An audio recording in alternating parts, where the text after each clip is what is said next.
디모데후서 2장 20절에서 마지막 26절까지 말씀 한 절씩 교독하도록 하겠습니다. 큰 집에는 금그릇과 은그릇뿐 아니라 나무그릇과 질그릇도 있어 귀하게 쓰는 것도 있고 천하게 쓰는 것도 있나니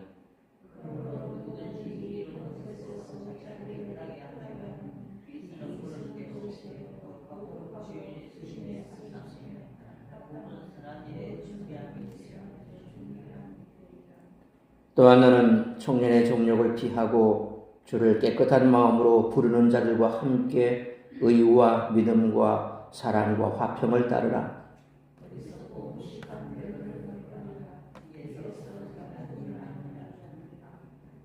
주의 종은 마땅히 다투지 아니하고 모든 사람에 대하여 온유하며 가르치기를 잘하며 참으며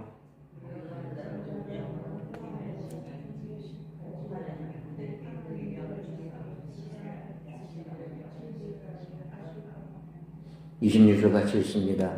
그들로 깨어 마귀의 올무에서 벗어나 하나님께 사로잡힌 바 되어 그 뜻을 따르게 하실까 함이라. 아멘. 기도하겠습니다. 거룩하신 아버지 하나님, 은혜와 사랑을 감사합니다. 오늘도 하루 온종일 우리와 함께 동행하시며 우리의 삶 가운데 주께서 은혜를 베푸시매 또 정한 시간 주님 앞에 나와 예배의 자리에 섰습니다. 주께서 우리의 하루 온 일과를 아십니다. 혹여 내 삶을 힘들게 하고 오늘도 나를 지치게 했던 그 모든 일들 다 주님 앞에 내려놓습니다. 또한 주께서 베푸신 은혜가 있어 참으로 고맙고 감사하는 마음으로 다시 한번 말씀 앞에 섰사오니 이 시간에도 말씀하시는 주의 음성만 듣게 하여 주옵시고 우리의 삶의 모든 문제들 주님 앞에 내려놓고 주께서 이루실 그날을 기대하고 기도하며 기다릴 줄 아는 믿음의 사람들 되게 하여 주옵소서. 이 시간 주님께서 우리에게 주신 바 귀하고 복된 예배의 시간 우리 사랑하는 성도들 이 자리를 기억하게 하여 주옵시고 주님 앞에 나와 예배할 수 있도록 저들의 삶을 인도하여 주옵시고 이 시간에도 주님 말씀 앞에 선 우리 모든 성도들 가정마다 다급한 소식 오가지 않도록 붙들어 주옵시고 주님께서 주시는 말씀에 귀를 기울여 집중하는 귀한 시간 될 수 있기를 간절히 빌고 소원하오며 이 모든 말씀 우리 주 예수 그리스도의 이름으로 기도하옵나이다. 아멘.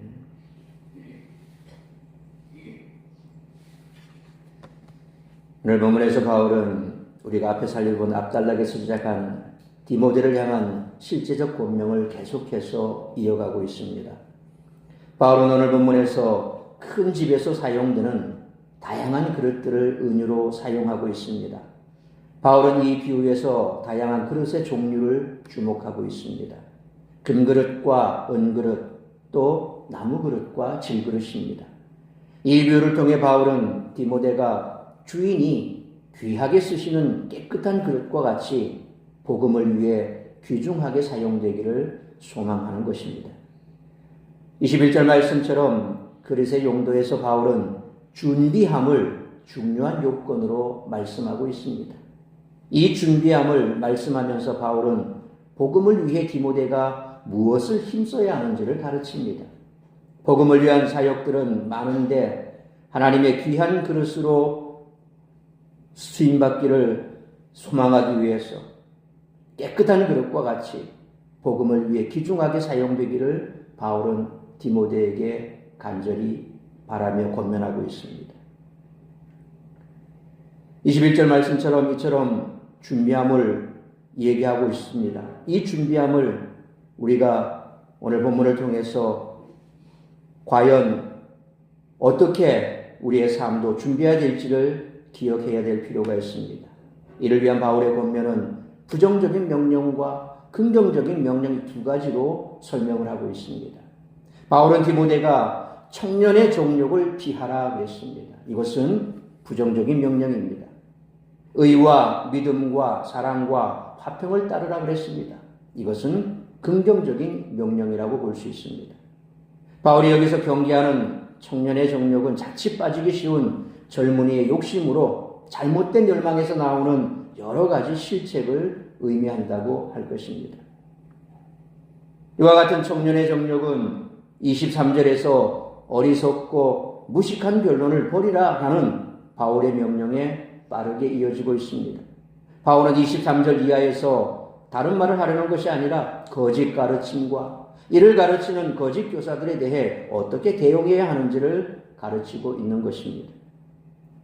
바울은 귀한 그릇으로 디모데가 이들과 논쟁하여 다투지 아니하며 온유하며 인내하는 가운데 복음의 진리를 잘 변론하기를 또한 요청하고 있습니다.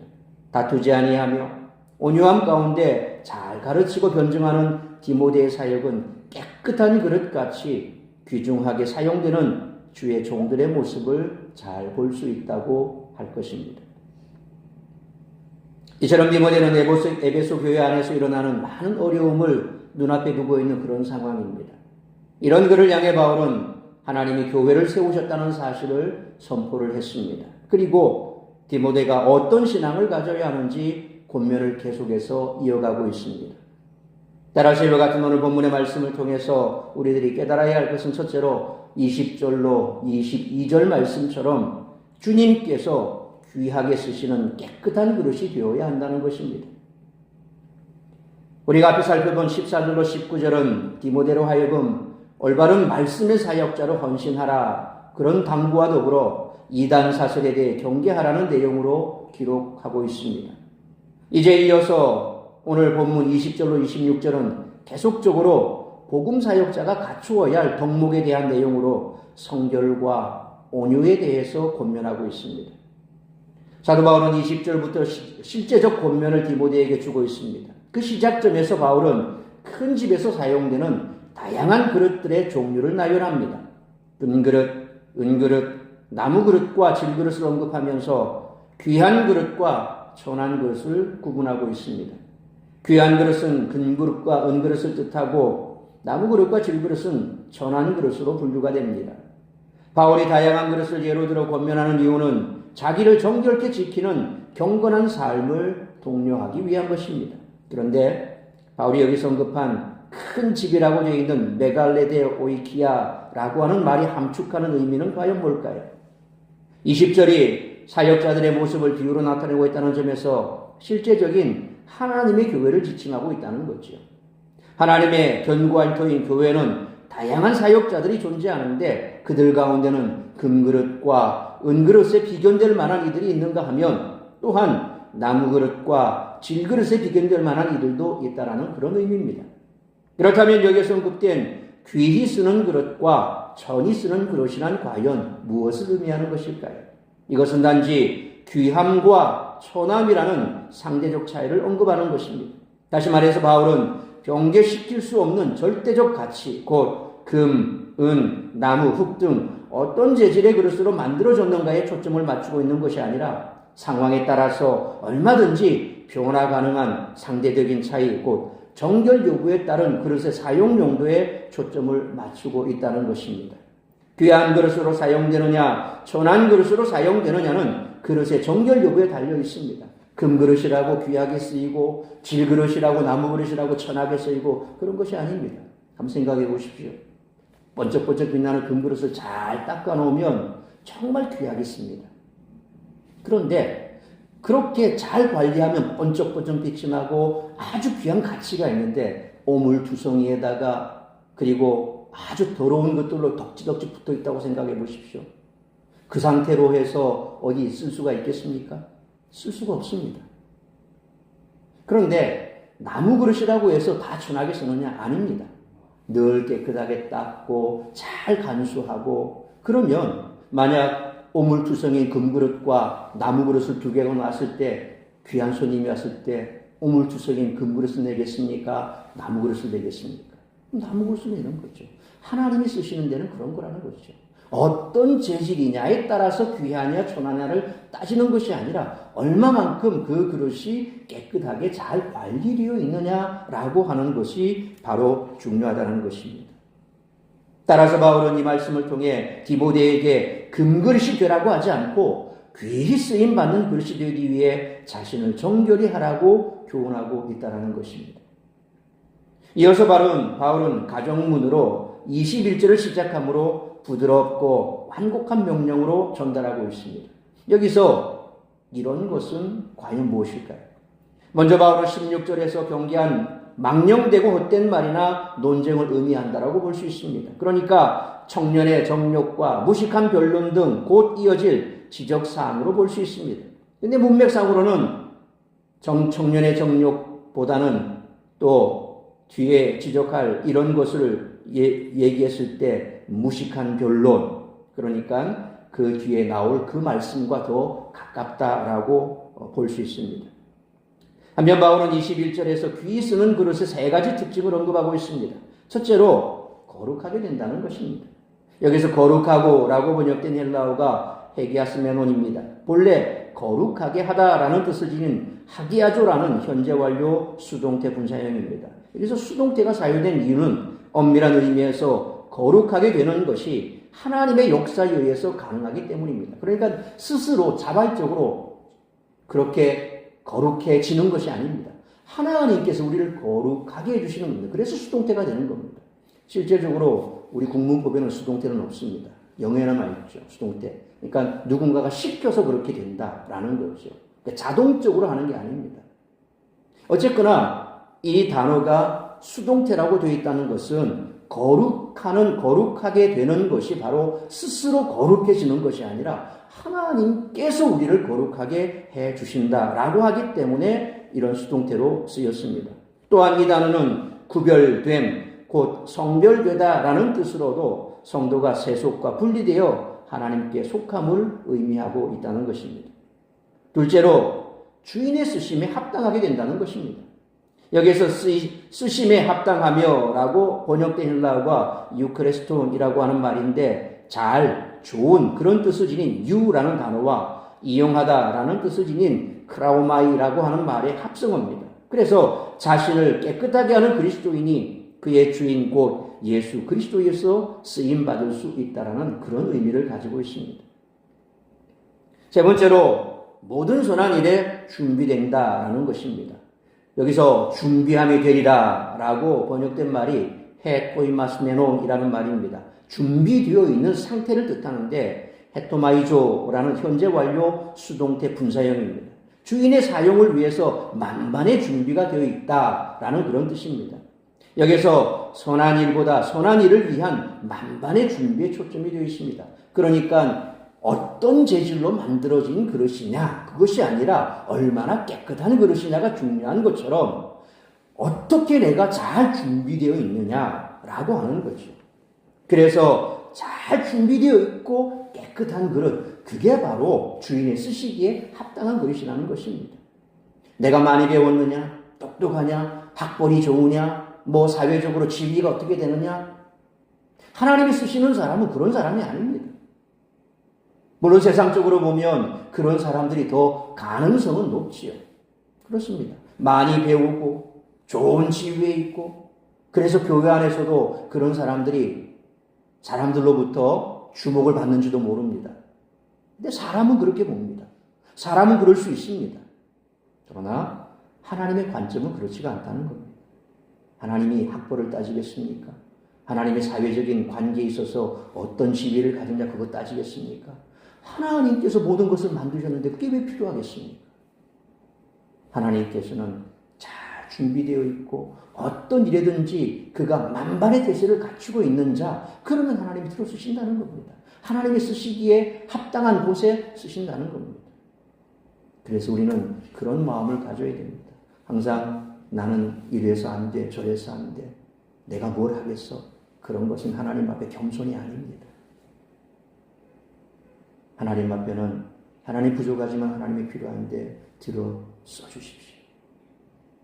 우리가 하나님 앞에 기도할 것은 그겁니다. 난 안 돼가 아니라 나같이 부족하지만 그런 하나님 내가 어디에 쓰임 받겠습니까? 하나님 나를 어디에 쓰시겠습니까? 하나님 쓰시고 싶은데 써주십시오. 이게 바로 깨끗하고 만반의 준비가 된 겁니다. 어디에 부르든 하나님 나를 써주십시오라고 준비되어 있는데 하나님이 쓰시지 않겠습니까? 쓰신다는 겁니다. 우리가 겸손한 척하는 거, 그거는 겸손이 아닙니다. 오히려 이게 겸손입니다. 하나님 앞에 겸손은 이런 겁니다. 나는 부족하고 연약하지만 하나님이 쓰시고 싶으신 곳에 마음대로 쓰십시오. 이게 겸손한 거예요. 하나님 나 이 정도니까 나 이런 일에 써주십시오. 나 이렇게 해야 난 될 것 같습니다. 이건 교만이죠. 바울은 20절로 21절에 나오는 큰 집에 있는 그릇들의 비유와 밀접한 관련 속에 이어지는 22절에서 디모데 개인에 직접적으로 교훈을 하고 있습니다. 일반적인 원리가 개인에게 구체적으로 적용되고 있는 셈이죠. 바울은 또한이라는 말로 시작하지만 원문에는 강조부사 대라고 한 말을 사용했기에 추가의 의미로 보기는 어렵습니다. 또한 그러면 뭔가를 추가하는 것 같지만 실질적인 헬라어 원문을 보면 뭔가를 추가하는 개념이 아니라는 거죠. 이 단어는 문장의 목적어인 청년의 정욕을 강조하고 있습니다. 그래서 이 대라는 말을 통한 강조는 23절로 24절의 문두에서도 반복적으로 사용됩니다. 바울은 22절에서 금그릇과 은그릇처럼 귀하게 쓰임받는 주의 종의 자리를 구체적으로 안내하고 있습니다. 먼저 바울은 청년의 정욕을 피하라 그렇게 명령합니다. 바울이 여기서 말하는 청년의 정욕의 의미가 디모데의 성적 타락을 경계하는 것으로 우리가 그렇게 볼 수도 있지만 이보다 좀 더 포괄적인 의미로 해석해야 할 것입니다. 여기서 언급되는 청년의 정욕은 젊을 때의 열망이란 의미로 이해하는 것이 더 적절합니다. 바울은 자신의 편지에서 이런 청년의 정욕이 성적인 것으로 성적의 타락이라고 봤을 때는 이 말에 대해서 음란이라는 단어를 썼습니다. 정욕이란 말을 쓰지 않아요. 음란이라는 말을 썼습니다. 그런데 바울은 여기에서 에피티미아라는 말, 타락한 인간의 마음이 향하는 열정과 갈망이 바로 정욕이라는 말입니다. 그러니까 젊었을 때 가질 수 있는 그런 누구나 가질 만한 그런 욕망들. 꼭 그게 성적인 타락만 얘기하는 건 아니죠. 젊다고 해서 다 그게 성적으로 타락합니까? 그건 아니란 말이에요. 젊은 사람으로서 가질 만한 그런 것들, 그런 열정과 갈망, 그겁니다. 그래서 바울은 이렇게 젊음이 불러오는 삶의 열망으로부터 디모데가 피할 것을 명령하고 있는 것입니다. 그렇다면 청년의 정욕을 피한 디모데가 향할 곳은 어디일까요? 바울은 이어서 디모데가 나아가야 할 두 지향점을 말하고 있습니다. 첫 번째 지향점은 동행입니다. 바울은 주를 깨끗한 마음으로 부르는 자들과 함께 할 것을 요청합니다. 그런 사람들과 동행하라는 거죠. 이 말씀을 뒤집어 보면 청결하지 못한 마음으로 주를 부르는 자들이 있다는 것을 알 수가 있습니다. 대꾸를 이루는 22절 상반절을 대입해서 보면 이들은 청년의 정욕을 따라 사는 사람들이라 그렇게 유추해 볼 수 있습니다. 그러니까 젊으니까 그럴 수 있어 라고 흔히 치부하지만 젊다고 다 그렇게 사는 건 아니지요. 분명 하나님의 사람들은 젊다고 다 그렇게 세상 사람들처럼 그렇게 사는 삶이 아니라 오늘 디모데에게도 너가 아직 젊기 때문에 아직 너가 어리기 때문에 그래서 그런 젊은 혈기로 충분히 할 수 있는 그런 일들로부터 너 하지 마 그런 거라고 얘기합니다. 그러기 위해서는 어떻게 해야 돼? 청결하고 깨끗한 그런 사람들과 함께 자꾸 동행하려고 하라는 거예요. 신앙은 그렇습니다. 누구를 사귀느냐에 따라서 그 사람을 판단해 볼 수 있다 그랬죠. 내 주변에 어떤 사람이 있는가? 내가 사귀고 싶어하는 사람은 어떤 사람인가? 나는 지금 어떤 사람을 좋아하는가? 그런 걸 생각해 보면 내 신앙의 모습을 유추해 볼 수 있는 거예요. 그래서 디모데에게도 충분히 젊기 때문에 그럴 수 있지만 그런 것보다는 너가 힘써야 될 것은 정결하고 깨끗한 그런 사람들을 자꾸 사귀고 그런 사람과 동행하려고 힘써라 라고 권면하고 있는 겁니다.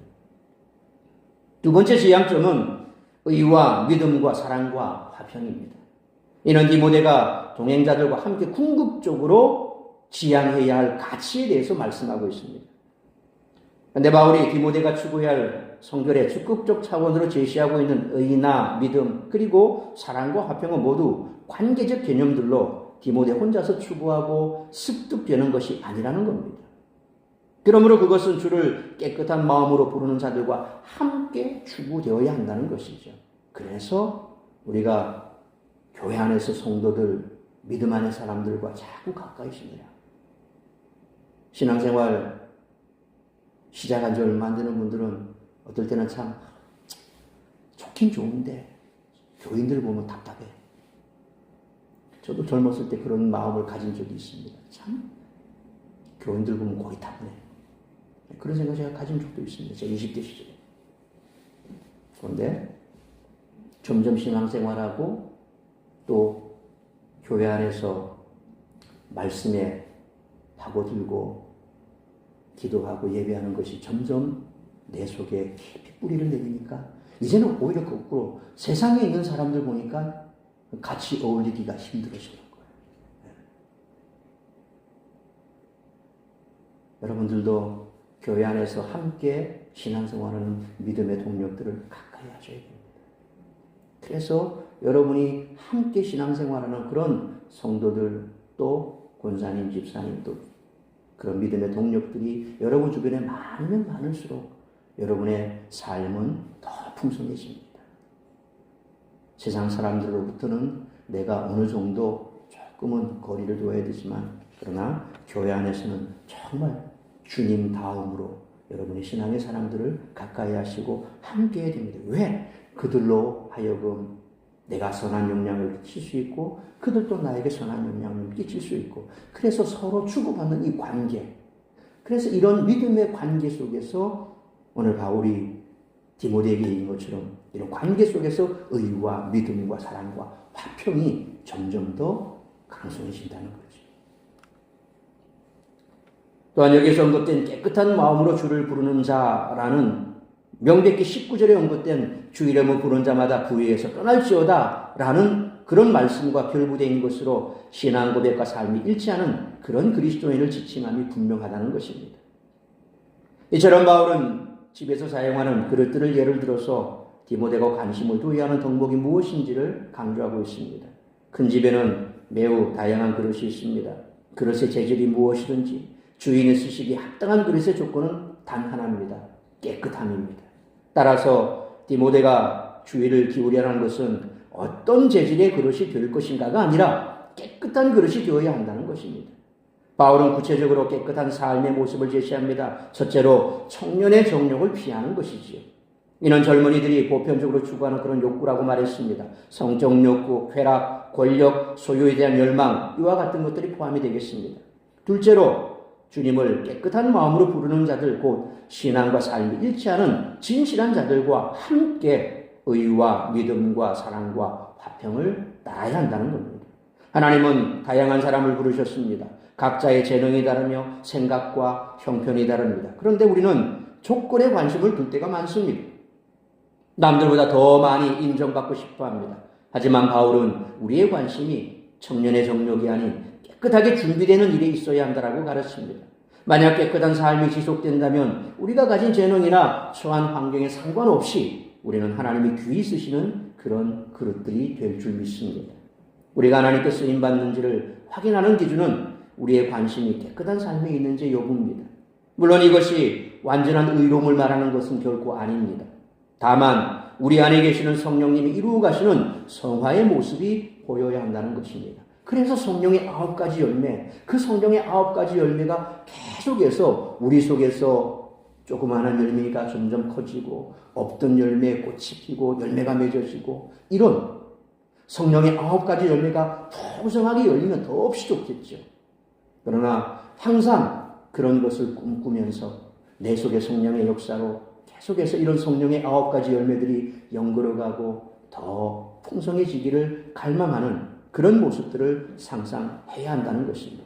그러므로 성령님의 인도함을 받는 성화의 과정 속에서 세상과 구별된 삶을 살아감으로 신앙 고백과 삶이 일치하는 그리스도인으로 주님 쓰시기에 깨끗한 그릇으로 준비되는 우리 모두가 되시기를 축원합니다. 두 번째로 23절로 마지막 26절 말씀처럼 모든 사람을 온유함으로 훈계할 수 있어야 한다는 것입니다. 21절에 이것들에 대한 논의가 23절에서도 이어집니다. 바울은 귀하게 쓰임받는 주의 종인 디모데에게 어리석고 무식한 변론을 벌이라고 명령합니다. 바울이 말하는 변론은 논쟁을 의미합니다. 변론은 자기 주장을 논리적인 말로 이기려 하는 것입니다. 이는 말씀을 전하는 방식인 설득과는 다른 것입니다. 바울은 여기에 앞서 경계했던 말싸움이란 단어 대신에 논박을 의미하는 제테세이스라고 하는 단어를 사용하고 있습니다. 바울이 경계하는 것은 어리석고 무식한 논박입니다. 어리석음이라고 번역된 헬라어 모로스는 바보, 멍청이라는 의미를 내포합니다. 앞뒤가 맞지 않고 논지가 서지 않는 변론을 바울은 경계하고 있는 것이죠. 무식함의 의미로 바울이 사용한 단어는 아파이투토스라고 하는 말입니다. 이 단어는 교육받지 못한, 교양 없는 그런 의미로 해석해 볼 수 있습니다. 흥미롭게도 이 단어는 신약 성경에서 단 한 차례 이곳에만 사용된 단어입니다. 바울은 디모데가 바보 같고 교양 없는 변론을 거절하기를 요청하고 있습니다. 따라서 어리석고 무식한 변론이란 지각이 없고 훈련되지 않은 질문이나 논쟁을 뜻하는 것이고, 이것이 교회 내 다툼과 분쟁으로 이어지는 것은 너무나 당연한 현상입니다. 그래서 누군가의 말처럼 숙달되지 못한 정신에서 나온 어설픈 사색은 결코 교회에 덕을 끼치지 못하기 때문에 바울이 디모데에게 이에 휘말리지 말 것을 명령한 것은 교회의 건덕을 1차적으로 염두에 둔 그로서는 너무나 타당한 소망이 아닐 수 없다고 할 것입니다. 오늘날 우리도 마찬가지입니다. 자꾸 교회 안에서 이처럼 시시비비를 가리고자 하고 자꾸 뭘 따지기를 좋아하고, 그래서 내 말한 것이 자꾸 관철되고 내 말한 것이 그들에게 자꾸 먹히게끔 하려고 애를 쓰는 거 별로 좋은 것 아닙니다. 요즘같이 누가 말 못하는 사람 누가 있겠습니까? 그런데 정말 교회에 덕을 세우고자 한다면, 진리에 관한 문제가 아니라면 적어도 양보할 수 있는 그런 마음의 성숙함이 있어야 됩니다. 그건 하루아침에 되는 게 아닙니다. 여전히 교회 안에서 내가 하는 말에 권위를 세우고 내가 하는 말이 먹혀야 되고 내가 하는 말이 관철되어야 되고 이런 생각을 자꾸 가지고 있다면 아주 성숙하지 못한 겁니다. 적어도 바울이 디모데에게 지금 연소하지만, 어리지만 그 젊은 혈기에 성도들 안에서, 그 문제 많은 성도들 안에서, 우상 가득한 것 에베소 지역에 그 틈센 성도들 안에서 네가 연소하지만, 네가 하나님 앞에 귀하게 쓰임받는 그런 그릇이 되려면 먼저는 깨끗해야 되고, 그리고 관계 속에서 네가 잘 정립되어야 되고, 뿐만 아니라 그것만으로 되는 게 아니다. 젊기 때문에 혈기가 있죠. 그러니까 자꾸 자기의 얘기에 대해서 딴지거는 사람, 혹은 젊다고 무시하는 사람, 이런 사람하고 논박하기 시작하면 한도 끝도 없다는 겁니다. 결국 그것이 교회 덕을 세우지 못한다는 겁니다. 그래서 교회 안에서 참 말 잘한다, 그런 얘기 듣기보다는 참 인자하다, 그리고 정말 온유하다, 교회 안에서 듣기 좋은 말은 그런 겁니다. 그런 말 들으면 어떻게 됩니까? 어지간하면 수긍해주고 어지간하면 이해해주고, 그런 모습들이 우리에게 필요하다는 거죠. 그렇다면 주의 종은 무엇을 행해야 할까요? 바울은 주의 종인 디모데가 마땅히 행해야 할 바를 24절에서 밝히고 있습니다. 첫째로 다투지 말아야 합니다. 에베소에 침투한 거짓 교사들과 같이 신하와 끝없는 족보에 탐닉하여 논쟁과 변론으로 교회를 훼손하는 일체 싸움을 하지 말라는 겁니다. 둘째로 온유하고 가르치기를 잘하고 인내하는 자가 되어야 한다는 것입니다. 이는 말에 있어서 모든 사람에게 상냥하고 온순하며 가르치기를 잘해야 하고, 갖가지 악, 곧 음해나 위해, 모욕과 고초 등을 잘 감내해야 한다는 것입니다. 여기서 언급된 주의 종은 1차적으로 디모데 개인을 가리키는 것이지만, 이 교훈들이 일반적인 모든 그리스도인들, 특히 디모데와 같은 목회자 일반에게 적용되는 것만은 분명합니다. 그러니까 1차적으로는 디모데를 얘기하고, 또 조금 더 넓게 보면 디모데와 같은 목회자, 왜냐하면 이 서신은 목회 서신이거든요. 목회자인 디모데에게 보낸 서신. 그래서 디도나 디모데와 같은 이런 목회자에게 있어서 우선 필요한 것들은 바로 이런 겁니다. 온유하고 가르치길 잘하고 인내하는 자가 되라. 그런데 꼭 이게 목회 서신이기 때문에 목회자만 해당하는 거냐? 성경은 그렇지가 않죠. 1차적인 수신자가 다 성경 안에 있습니다. 받는 사람이 있습니다. 그런데 꼭 그 사람에게만 해당될까요? 아니죠. 이 성경을 읽고 묵상하고 그리고 받는 모든 그리스도인들, 우리 모두가 다 해당된다는 것입니다. 그래서 우리 모든 그리스도인은 오늘 디모데에게 얘기한 것처럼 온유하고 가르치기를 잘하고 인내하는 자가 되라, 그렇게 얘기하는 거죠. 특별히 주의 종에게 요구되는 성품 가운데 온유함으로 번역된 헬라어가 에피오스인데, 이 말씀 이외에 데살로니가전서 2장 7절 딱 두 군데만 사용된 단어입니다. 이 말은 유순하다라는 그런 의미에 가깝습니다. 바울은 계속해서 주의 종으로서 목회자가 전해야 할 성도들에 대한 태도를 이어서 권면합니다. 25절에서 보면 특히 거역하는 자들에 대해 분노를 폭발하지 않고 온유한 태도로 징계할 것을 말씀하고 있습니다. 주의 종은 거스르는 자들을 온유함으로 가르쳐라 그렇게 말씀합니다. 그렇다면 여기에서 거역하는 자란 누구를 가리키는 것일까요? 23절에 거론되었던 어리석고 무식한 변론에 탐닉하는 자들, 곧 거짓 교사들을 가리킵니다. 근데 바울은 디모데에게 이들을 온유함으로 훈계하라고 권면하고 있습니다. 왜냐하면 하나님께서 그 반대하는 사람을 회개시키셔서 진리를 깨닫게 하실 수도 있을 것이기 때문에 그렇습니다. 여기에서 회개함이라고 번역된 헬라어가 메타노이아입니다. 단순히 감정상의 후회만을 의미하지 않습니다. 이것은 지식과 감정 그리고 의지, 전인격에 있어서 근본적이고도 완전한 전환을 의미합니다.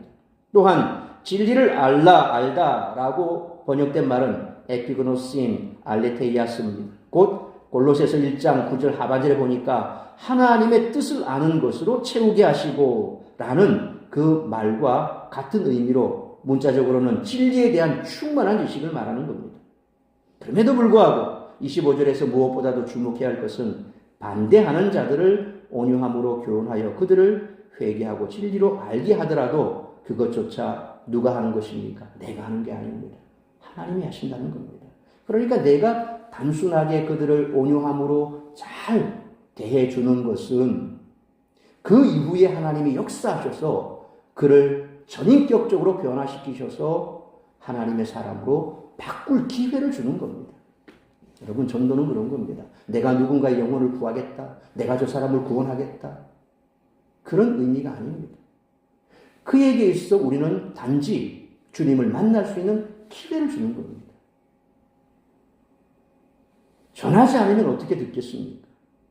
듣지 않는데 어떻게 믿겠습니까? 그런 거죠. 우리는 바로 그 초입 단계까지만 그를 인도하는 겁니다. 그 다음은 누가 역사하십니까? 하나님이 역사하시는 거예요. 때가 되면 하나님께서 그에게 물도 주시고 열매 맺게 하신다는 겁니다. 그래서 우리가 어느 누구에게라도 우리를 대적하는 자들에게라도 오늘 바울이 디모데에게 말한 것처럼 왜 이처럼 그들에게 진리를 알 수 있도록 회개할 수 있도록 내가 나를 대적하는 그에게 온유한 태도로 권면해야 되는가? 때로는 속이 상하기도 하지. 자꾸 지고 있다 보면 속상하죠.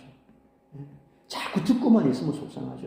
한 번쯤 왁 하고 소리도 지르면 적어도 저 사람이 나를 무시하지 않을 텐데 그런 생각도 할 수 있을 겁니다.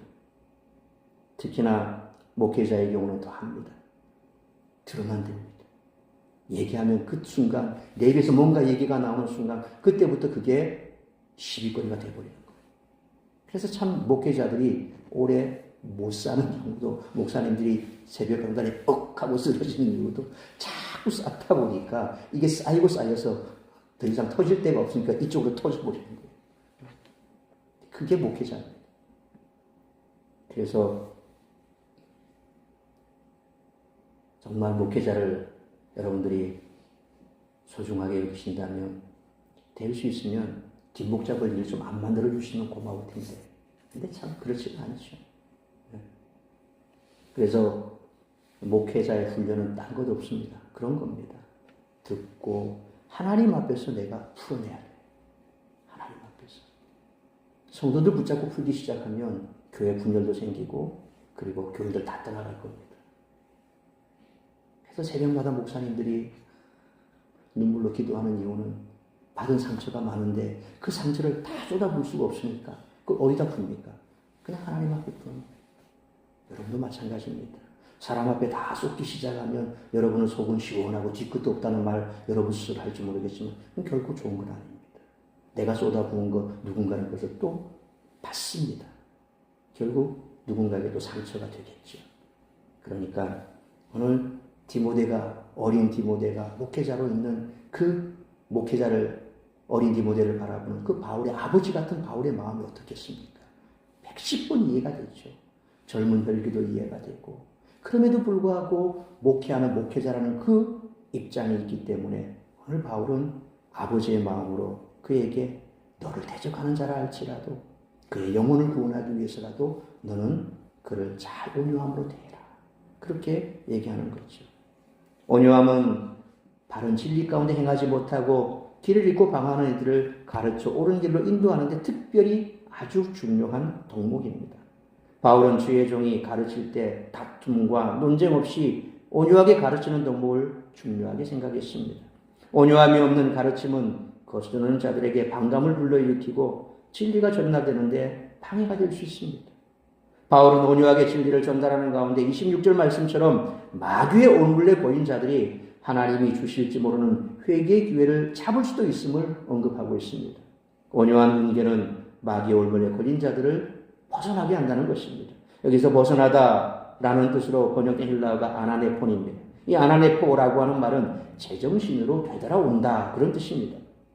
나아가서 이들은 하나님께 사로잡혀 그분의 뜻을 따르게 된다는 것입니다. 제정신이 돌아오니까 이제 마귀의 자녀에서 하나님의 자녀로 그렇게 하나님을 따르는 자가 되는 거죠. 따라서 이 말씀은 모든 그리스도인들로 하여금 복음 전도 사역과 가르치는 사역에 있어서 어떤 면을 우리가 보여야 할지를 잘 말씀하고 있습니다.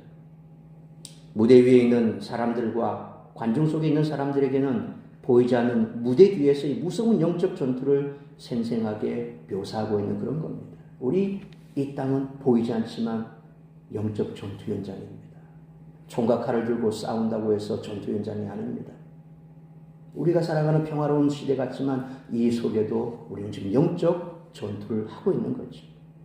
그리고 이 무서운 영적 전투는 결국 주의 종들의 최후 승리로 귀결된다는 것입니다. 왜냐하면 그들로 깨어 마귀의 올무에서 벗어나게 하시는 그 주체 역시 25절 하반절 말씀처럼 누굽니까?